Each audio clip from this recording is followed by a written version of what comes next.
This is a lecture on structured problem solving.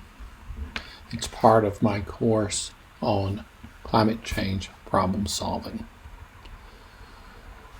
The structure that I'm about to introduce was originally inspired by Bloom's taxonomy, and Bloom's taxonomy is from, I believe, the 1950s, and it is in the field of education and the goals of, say, educational outcome. It struck me when I was introduced to this, both its similarity to some of the steps that we take in problem solving, especially when you are teaching problem solving and thinking of educational outcomes, but also in its way that it provides a taxonomy, provides a structure that, though never perfect, is a useful way to help get started and to organize our thinking. In climate change problem solving, we are generally working in a collaborative environment. We have experts with different fields. We might have politicians. We have those who are professional planners. We have those who have responsibility for resources. And then we have knowledge that perhaps is coming from science, not only in climate change, but say in other fields such as ecology. In any collaborative problem solving, we can see these sorts of values or attributes that need to be met. Information needs to be available and it needs to be accessible. You need the ability to organize information and knowledge and use terminology that is familiar with the collaborators. This introduces immediately the need for communication and the requirement to interpret or to translate across different fields and interfaces of knowledge and interfaces of, say, the policies that will affect your outcomes. You need to connect knowledge with those who produced it and those who are using it. Again, an idea of iteration, of translation. And I think it's actually a little bit artificial to separate knowledge producers from knowledge users, because the knowledge producer should be learning using the knowledge that is being collected from others in the field. Then in the end, there is the need to publish knowledge so it can be shared and reused. Or there is the need to publish knowledge so that it is the foundation on which you build. So from the analysis of many problems that I've worked on, whether at NASA or whether in the field of climate change, one of the things that becomes obvious is that there are 4 steps that are always present. One of them I call inventory of knowledge. That is, what do we already know? We need to gather together all of the elements that we will need in order to try to seek out a solution strategy. Then we need to do an analysis, and we need to analyze that information and, amongst other things, to determine what are the gaps in the inventory, what are the gaps in our knowledge.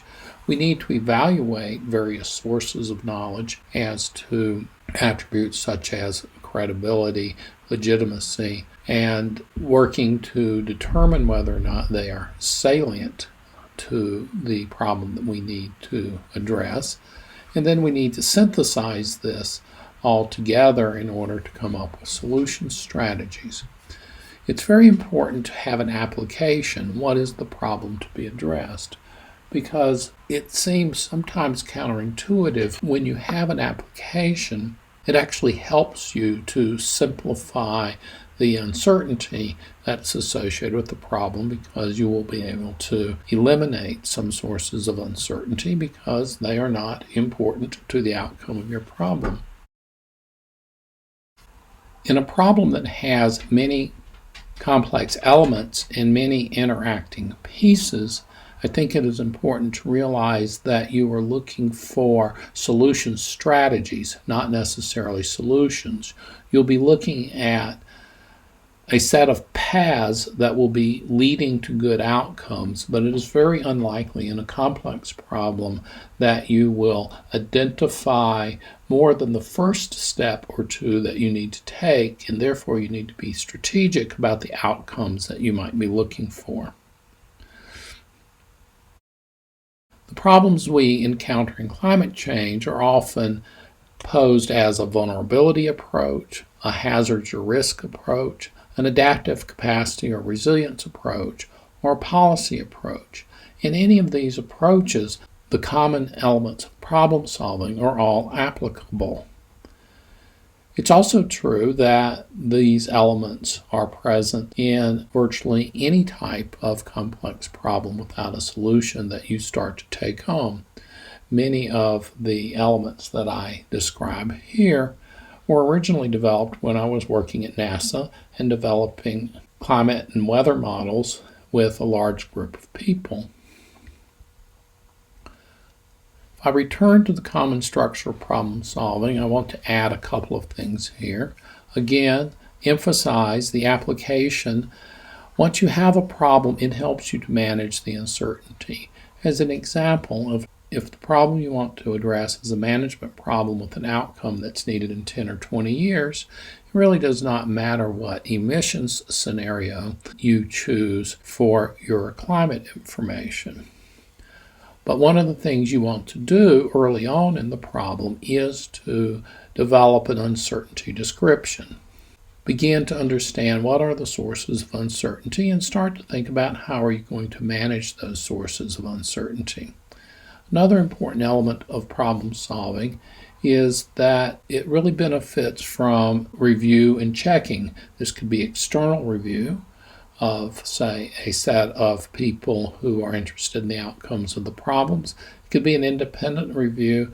There are many ways in problem solving to bring in this review, and in science and the production of scientific literature, of course, peer review would be an example that is familiar to many of the students who take my courses. Your outcome over here are solution strategies, perhaps a decision package. Here are 3 or 4 ways to approach the problem. We should perhaps start with all of them, and then as we go along, determine which ones might lead to outcomes that are the most desirable. Very briefly, the inventory of knowledge. What do we already know? Pay attention to the system. And when I say the system here, I mean it could be the climate system, but it's also the knowledge system, all of the constituents who are invested in the outcome of the problem. Part of the inventory of knowledge is the literature review and scholarship. And again, this is very common understanding, very intuitive understanding to many of my students. But you have to reach much further than the literature. Who are the players? Who are the actors? What organizations are involved? What are the resources involved? Where are the tensions, the barriers? And an important thing in problem solving is you do not want to eliminate tension. You need to manage tension. Many first meetings end up with, what do we already know? Since you can anticipate that this will be the outcome of a meeting, you can get to the inventory of knowledge stage quite a bit more quickly if you understand that this is the likely outcome of where you're going to start.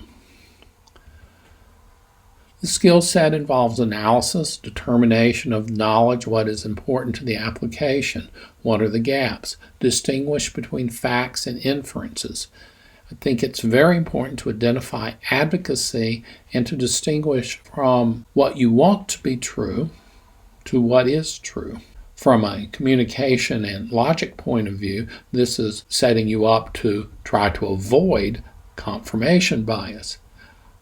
It is fine to be an advocate, but I think it's very important that you need to be clear when you are in an advocacy position and to realize that in an advocacy position, you are going to manage knowledge and you're going to manage uncertainty for the outcome that you expect.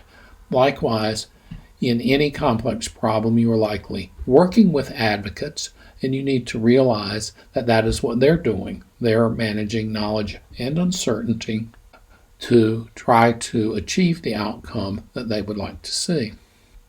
There is the importance to have evaluation and judgment. What is the quality of the knowledge? Again, synthesis. How do the pieces fit together?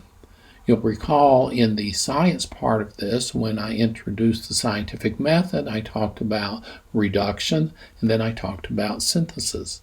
And that what we are very good in the United States at doing and supporting is this reductionist approach to science. We are less good at the synthesis of how do all the pieces fit together. There are attributes of analysis and evaluation that are shared. Evaluation is intrinsic in the analysis process. Do I consider this piece of information to be one that I need to give high priority? Evaluation becomes more rigorous as the problem advances through its iterative steps.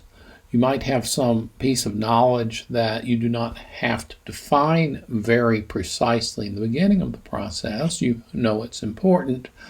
But as you proceed to what might be a viable solution path, you need to understand both the quantitative nature as well as the uncertainty of a particular piece of information before you can proceed with confidence. This is a very iterative process. And if you notice in the graph I made, though things are layered, I did not connect them because this is something of an ecosystem of iteration and of communication and of building from that process. To emphasize, success in problem solving requires communication in something that I call continuity. That is, you need to build off of knowledge in a stable foundation. I've said many times that most of the people who've heard my lectures have been to many good first kickoff meetings. What's important, if you want to make some progress, is the next meeting. It's always true that you need to be building off of meetings, you need to be building off of documents rather than redoing and rehashing the same issues over and over again. Success requires iteration and translation across the knowledge system, where the knowledge system is the network of those involved in seeking solutions. Success requires description of and management of uncertainty. And with that, I have reached the end of my introduction to structured problem solving.